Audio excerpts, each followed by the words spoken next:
급 1번부터 15번까지 풉니다. 본원 통화 하이 파워드 머니에 대한 설명으로 옳지 않은 것은 본원 통화는 중앙은행의 창구를 통하여 나왔다. 그래서 민간 보유 현금과 지급 준비금. 그래서 우리는 수업 시간에 이렇게 썼었죠. 하이 파워드 머니는 현금과 지급 준비금의 합이다. 중앙은행은 본원 통화의 크기를 조절함으로써 시중의 통화량에 영향을 미칠 수 있다. 그래서 H에다가 곱하기 M을 하게 되면 M은 통화 승수가 되고 돌아다니는 통화량은 대문자 M이 되는 것이죠. 본원 통화는 예금은행에서 예금 창조의 토대가 된다. 네, 이 수식 다 되는 거죠, 그죠? 네. 본원 통화는 통화성 어쩌고저쩌고 하면서 고성능 화폐다. 여기까지는 이제 다 맞는 얘기인데, 예, 자산이 아니라 부채가 되는 거죠. 그래서 부채가 되는 겁니다. 부채. 은행이 우리들한테 빚지고 있는 거잖아. 너 나한테 10,000원짜리 줬는데 실제로 가면 10,000원 안 준다고요. 그죠? 네. 부채. 법정 지급 준비율이 10%이고 초과 지급 준비금이 존재하지 않을 때 신용승수 Z분의 1, 10분의 1분의 1, 10.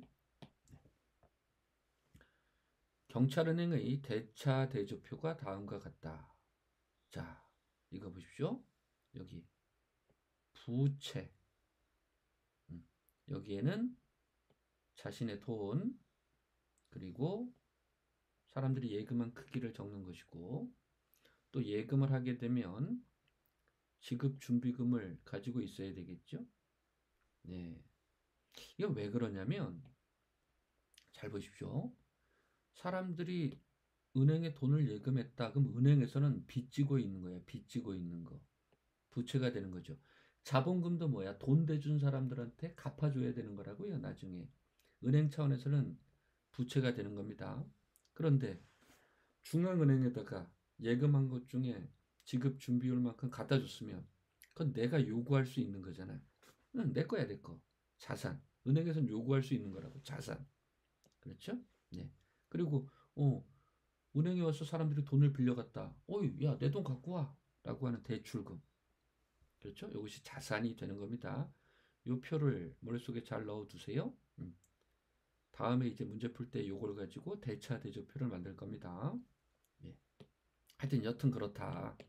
자, 그런데 법정 지급 준비율이 10%이다. 법정 지급 준비율이 10%이다. 그러면 사람들이 예금을 했으니까 어떻게 되는 거야? 예금을 했으니까 800만 원. 그 10%는 어떻게 되는 거예요? 음. 지급 준비금으로 80만 원만 갖고 있어도 되는 거라고요. 그런데 어떻게 돼? 20만 원을 더 갖고 있지? 그것을 우리는 초과 지급 준비금이라고 한다. 통화정책의 전달 경로에 대한 설명으로 옳은 것은 자, 자산 가격, 환율 경로, 신용 경로 한번 읽어볼까요? 자산 가격, 네, 자산의 가격을 변화시킴으로써 환율 경로, 환율을 변화시킴으로써 신용 경로, 그렇죠? 예, 신용에 따라서 돈을 더 빌려주는 거야. 자금 이용 가능성, 그렇죠? 자, 그런데 보세요. 금리 경로라고 하는 것은 이자율을 변화시키는 거야. 예. 대차 대조표라는 것은 대차 대조표를 변화시키는 거지. 예, 가와만은 바뀌었네요. 그죠? 네. 통화 승수에 대한 설명으로 옳은 것은 법정 지급 준비율을 높이면 묶어두는 돈이 많으니까 통화 승수는 작아지게 되는 거지. 현금 통화 비율이 증가한다는 것은 사람들이 그냥 자기 주머니 속에 돈을 갖고 있으니까 예금 창조가 안 된다는 얘기야. 통화 승수는 작아지게 되는 거지. 본원 통화가 증가한다면 통화 승수하고는 상관이 없습니다. 초과 지급 준비율을 높이면 돈을 안 빌려준다는 얘기지. 신용 창조가 작게 된다는 얘기야. 통화 승수는 감소하게 되니까 4번은 옳은 거지. 통화 정책에 관한 설명으로 옳지 않은 것은 공개 시장 매입은 어떻게 되는 거예요? 매입은. 네. 사 드리는 거니까 중앙은행에 사 드리려면 어떻게 돼요? 돈 찍어서 줘야 되겠죠? 네. 본원 통화 증가, 통화량 증가, 이자율 하락. 재할인율 인상. 그렇죠? 네. 재할인 대출을 감소시키겠지. 대출이 줄어들게 되는 거야. 예. 돈을 안 푼다는 얘기지. 예. 이자율은 상승한다. 맞는 표현이고요. 자, 이자율이 하락한다. 이자율이 하락하면 채권의 가치는 올라가게 되는 거야. 그러면 채권의 가격도 올라가게 되고 나는 더 부자가 되는 거야. 따라서 소비를 증가시키는 거겠지. 신용 경로, 중앙은행이 화폐 공급을 축소할 경우 은행 대출이 감소되어, 그렇죠? 기업 투자와 가계 소비가 위축된다. 너네 신용이 안 좋아. 뭐 그냥 쉽게 말을 그렇게 한번 해보자고요. 그래서 나는 대출을 시켜줄 수가 없어. 뭐 이런 식으로 이해를 하시면 됩니다. 자, 그런데 5번을 한번 보자고요. 어느 나라의 이자율이 상승한다. 그렇죠? 그럼 어떻게 되는 거야? 자본 유입 초과되는 거야. 외국으로부터 그 나라로 돈이 더 많이 들어오게 되는 거야. 달러가 우리나라로 막 들어오게 된다는 얘기지. 그렇죠? 그럼 달러의 양이 많아지면 어떻게 될까요? 우리식의 환율은 어떻게 돼? 달러가 많아졌으니까 환율은 떨어지게 되는 거지. 그러면 자본 유입 초에 의해서 자국 통화 가치는 상승하게 됩니다. 그렇죠? 네. 그래서 환율은 어떻게 돼? 떨어지게 돼. 환율이 떨어지게 되면 어떻게 돼? 실질 환율이 떨어지게 되면서 순수출은 감소하게 되는 겁니다. 그 순서를 잘 익히셔야 합니다. 모든 사람들이 화폐, 여기선 M2라고 돼 있네요. 그랬더니 현금, 요구불 예금을 합하면 M1이 되는 것이고 거기에 저축성 예금까지 합하면 우리는 그것을 M2라고 했습니다. 은행의 지급 준비율은 요구불 예금과 저축성 예금에 대해 동일하다. 10%로.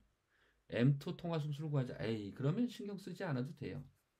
그렇죠? 예. 그런 건 신경 쓰지 않아도 된다. 그냥 우리가 M1처럼 M1도 신경 쓰지 말자. 그냥 통화 승수를 구하면 된다. 예. 자, 그러면 이제 우리는 K 플러스 Z분의 K 플러스 2를 쓸까?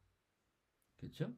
아니면 세타 Z 이거를 쓸까? 그렇죠? 근데 이제 잘 보자고요. 현금은 25%고 예금의 형태는 뭐가 되는 거예요? 75%가 되는 겁니다. 그러면 현금 예금 비율은 어떻게 돼? 75분의 25, 3분의 1이 되는 거지. 현금 예금 비율 나와 있잖아요. 그죠? 현금 예금 비율 나와 있잖아요. 그럼 뭐 써보는 거 뭐 안 되면 뭐 다른 식 적용하면 되지 뭐. 3분의 1, 3분의 1 더하기 1. 그리고 지급 준비율은 다 10분의 1 이렇게. 한번 해보자고. 뭐 안 되면 뭐 아닌 거죠. 뭐. 30분의 13. 그렇죠? 그럼 여기는 어떻게 되는 거야? 30분의 13이니까 여긴 30분의 10, 30분의 30이 되는 거니까 30분의 40이 되겠네. 이거 뭐 답 나온 것 같은데요, 그죠? 13분의 40. 예. 3 조금 넘겠네, 그지? 3 조금 넘겠네. 예. 이렇게 하시면 됩니다. 통화 승수에 대한 설명으로 옳은 것을 통화 승수라고 하는 것은 우리가 어떻게 썼냐면 M은 스몰 m, 통화 승수가 스몰 m입니다. 곱하기 h를 했어.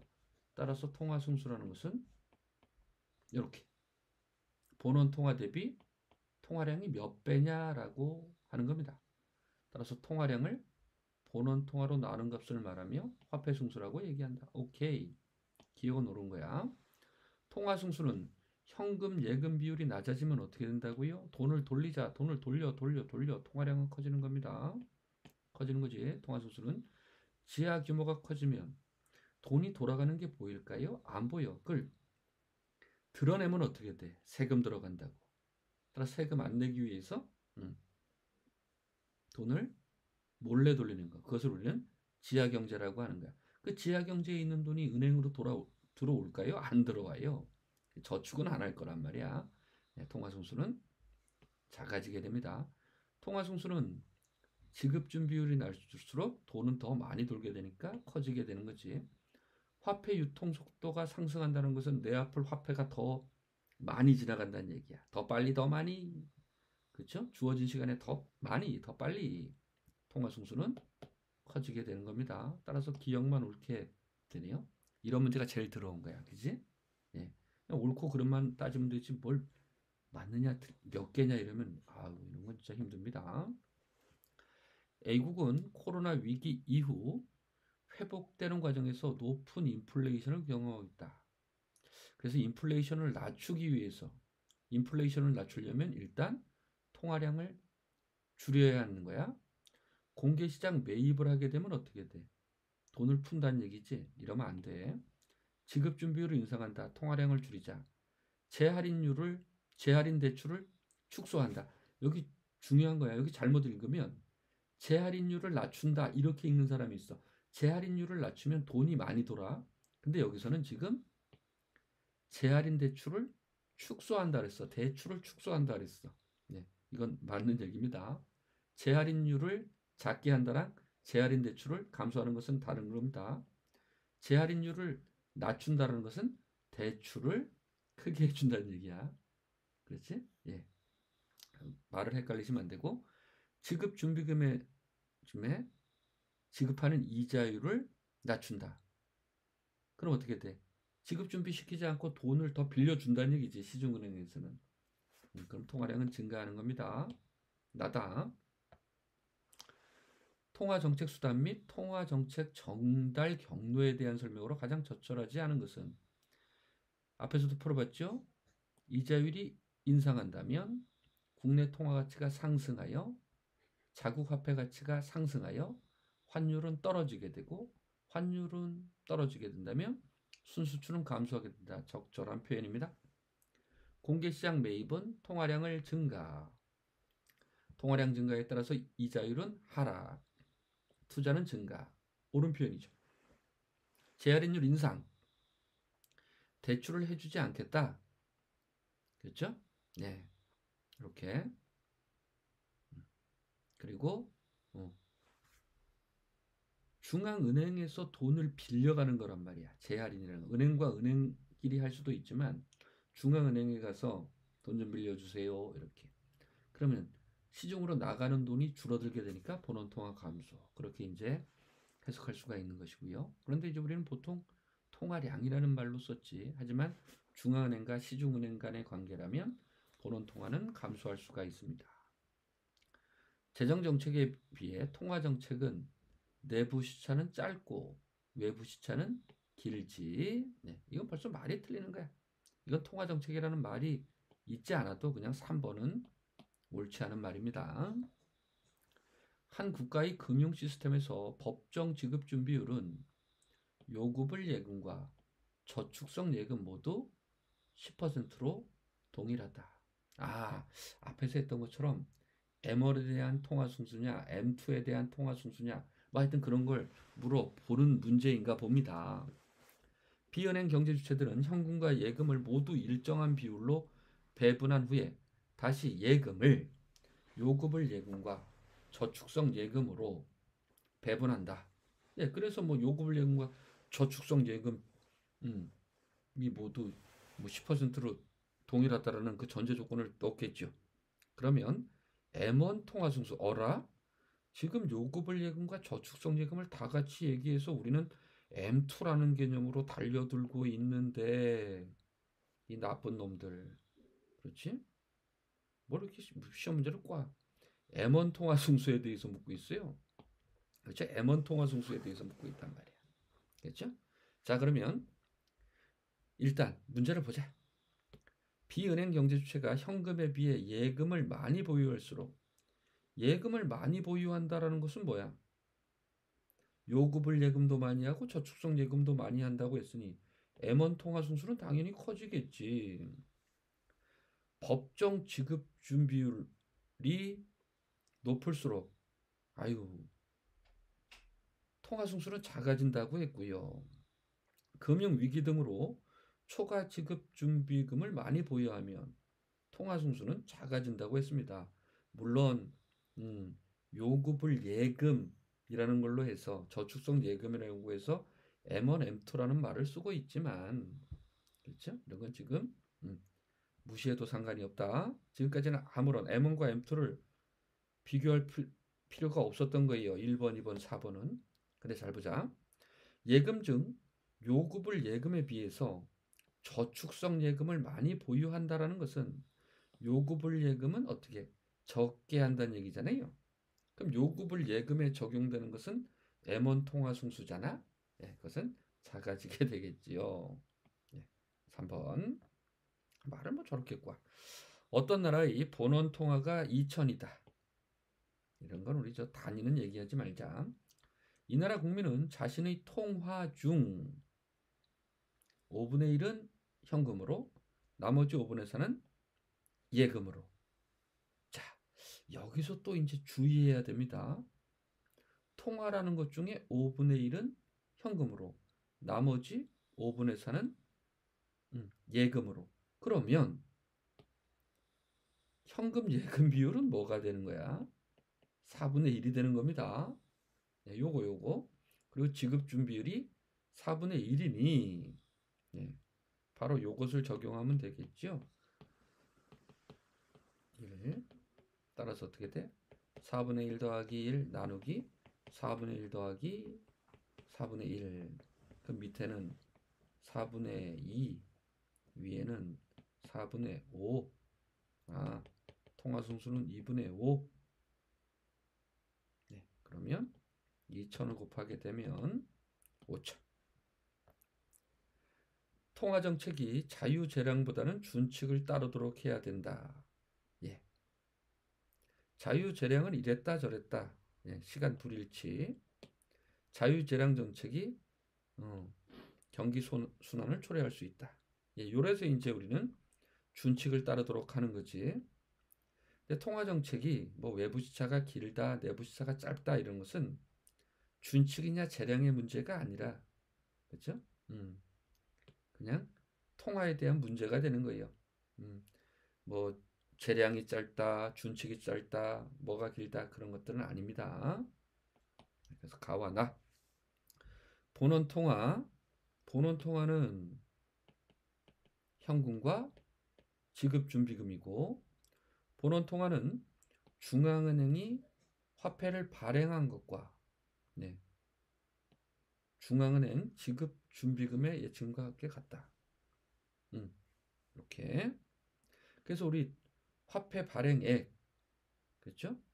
지급 준비 예측 금액, 이것도 이제 수업 시간에 학습을 한 겁니다. 또 대차 대조표상의 순 대정부 대출이 증가하게 되면 정부가 돈을 더 빌려왔으니까 본원 통화는 증가하겠죠. 순 해외 자산이 증가했다. 달러를 많이 벌어들였다. 그만큼 돈 찍어내는 거지 뭐. 본원 통화 증가한다. 그렇죠? 자, 추가로 발행된 화폐. 중앙은행에서 돈을 만들어서 창구에서 내보냈어. 근데 은행들은 시제금으로 갖고 있대. 시제금, 초과지급 준비금. 그렇죠? 본원 통화는 증가하게 되는 거죠. 본원 통화는 이렇게 지급 준비금을 해도 늘었으니 어떻게 되는 거야? 지급 준비금만 늘었다는 거 아니야? 이건 변화가 없고. 본원 통화는 증가하는 겁니다. 그러니까 시제금도 늘었겠죠? 옳지 않은 것은 5번. 확장적 통화 정책의 전달 경로. 그렇죠?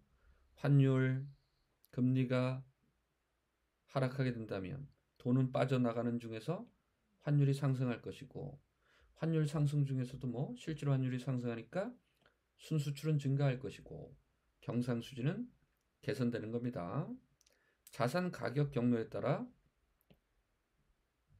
주가와 부동산 가격이 상승하게 된다면 나 부자가 돼. 비구효과, 부의효과, 소비가 증가하게 되는 것이고, 금리가 하락하게 된다면, 그렇죠? 소비와 투자는 증가하게 된다. 그것을 금리 경도라고 한다. 신용 경로에 따르면 예금 및 대출이 감소한다. 야, 돈 못 빌려주겠다. 그렇죠? 네. 그러면 어떻게 돼? 대차대조표 악화로 씀씀이들도 투자도 줄어들겠지요. 네, 2번은 옳지 않습니다. 예, 수고하셨습니다.